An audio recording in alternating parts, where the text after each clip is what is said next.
Hello everyone, आज आपण बनवणार आहोत चवळीच्या शेंगाची सुकी भाजी।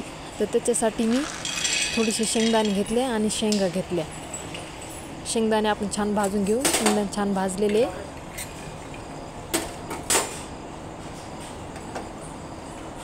शेंगदाणे भाजायचे झाले की आपण खलबत्त्यात कुटून काढू त्यांना।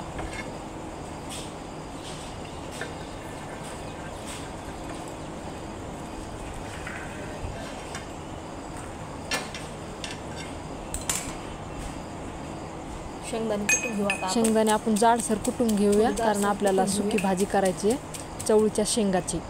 हे असं ते जाडसर कुटून घेतलेले शेंगदाण्याचं कूट करून घेतला। आपण शेंगा तळून घेऊ। शेंगा मी धुवून घेतल्या चांगल्या। कढईमध्ये तेल टाकलं बघा। आता आपण शेंगा तळून घेऊया। शेंगा आपल्याला एकदम साध्या पद्धतीनं करायच्यात, गावाकडच्या पद्धतीनं।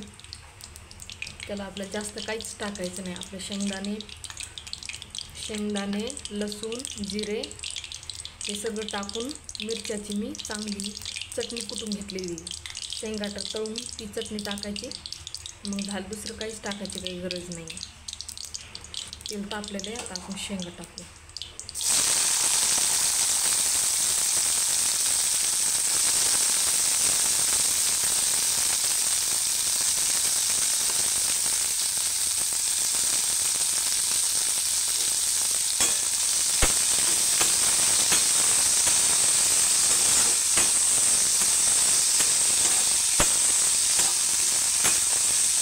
माझ्या बाळाने काही मोठे टाकलेले त्याच्यामध्ये।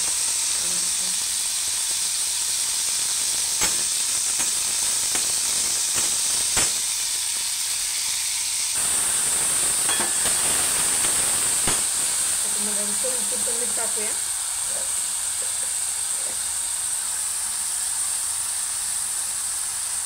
मीठ टाकल्याने काय होतं, लवकर शेंगा शिजतात। त्याच्यामुळे कधी पण शेंगा टाकले की थोड्या वेळाने लगेच मीठ टाकायचं, त्याला हलवून झाकून ठेवायचं, म्हणजे शेंगा लवकर शिजतात।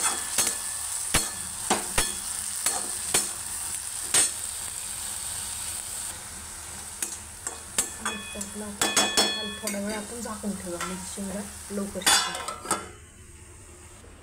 हे बघा, ही चटणी ती मी मिक्सरमधून ह्याच्यामध्ये मिरच्या भरपूर, लसूण भरपूर, जिरे आणि मीठ आणि थोडे शेंगदाणे, हे असं जेव्हा सुक्या भाज्या बनवतो ना आपण, त्याच्यासाठी अशा प्रकारची चटणी वेगळी करून ठेवायची। माझ्याकडून जरा जास्त बारीक झाली, पण ह्याच्यापेक्षा जरा जाडसरच ठेवा, म्हणजे ह्याच्यामध्ये आपण कोणती जरी भाजी केली तर त्याच्यामध्ये ही चटणी टाकली की एकदम चवदार भाजी होती। कारण त्याच्यामध्ये लसूण भरपूर प्रमाणात असतं, मीठ असतं, जिरे असते, थोडेफार शेंगदाणे टाकले तर लगे एकदम छानपैकी चटणी होऊन जाते। त्याच्यामध्ये फक्त आता ही चटणी टाकली की आणि हा कूट टाकायचा शेंगदाण्याचा, हे सगळं टाकले की मी एकदम छान चविष्ट अशी कमी वेळामध्ये चटणी होऊन जाते आपली। आपल्या शेंगा शिजलेल्या आता काढून घेऊ। एकदा आपण पाहू शेंगा शिजले का। शेंगा शिजलेले चांगले। त्याच्यामध्ये आता काहीच नाही, आपण लसूण, जिरे टाक, शेंगदाण्याची चटणी कुटलेली ना ती टाकायची। ते टाकलं की काहीच टाकायची गरज नाही। किती चटणी, त्याच्यामध्ये भरपूर लसूण, जिरे आणि थोडेसे शेंगदाणे टाकून ही अशा मुद्दाम नाही सुक्या भाज्यासाठी अशी चटणी केलेली आहे मी, की जेणेकरून ह्याच्यामध्ये काहीच टाकायची गरज नाही। आता हे एवढं सगळं टाकल्याने एकदम चवदार भाजी होती, एकदम कमी पदार्थामध्ये। मिरच्या खूप तिखट आहे, ही चटणी थोडी कमी जरी टाकली ना तर शेंगा एकदम, म्हणजे कोणाला तिखट आवडत असलं तर तिखट पण होऊन जातं, कारण मिरच्या खूप तिखट आहे म्हटलं, म्हणून मी कमी टाकले हे।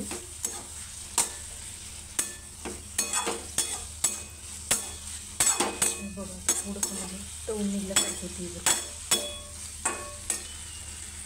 त्याच्यामध्ये शेंगदाण्याचा कूट टाकू। तुम्ही ह्याच्यामध्ये शेंगदाण्याचा कूट नाही, पण खूप चवदार लागते। तुम्ही शेंगदाण्याचं कूट टाकलं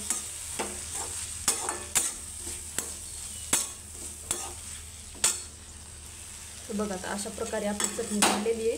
तुम्ही ह्याला पोळीसोबत ज्वारीच्या भाकरीदार लागते, आपली एकदम छान चटणी झाली।